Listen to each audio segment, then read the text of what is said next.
金山鎮不只是一套動作戲嘅，更是地方信仰甲代代相傳嘅文化力。這回因應新寮頂陽宮回鄉西境大典，嘛正式為借殿加開序幕。去年6月中旬，因為滅荒進行鎮殿開基禮馬精心修護，透過借殿光，意外發現神像北內藏有另外一尊神像，引起外界高度關心。對此，副市長葉鐵山嘛特別來到頂陽宮參香，了解這段全國罕見的文化資產價值，嘛肯定全體董事甲功德主的用心，邀請大家共同來見證。非常珍貴的這個馬中馬伊內底，包括內底一部的物件，攏做一個完整的調查了，重新入等安尼吼。不過這攏是一個文化資產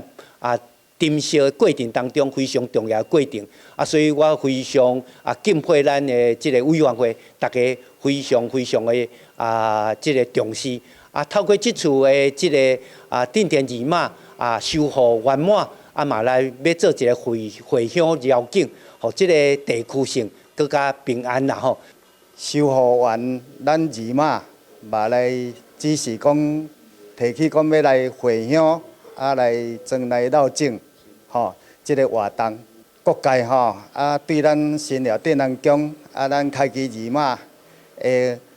關心較贊助。這回新寮鎮陽宮開基禮馬中宮聖座甲回鄉西境，滅荒選定17、18兩天隆重舉行，到時嘛搭配藝文市集、新寮文化藝術節來辦理，歡迎各地遊客前來聖殿觀禮祈福。台灣新聞阮吉採訪報道。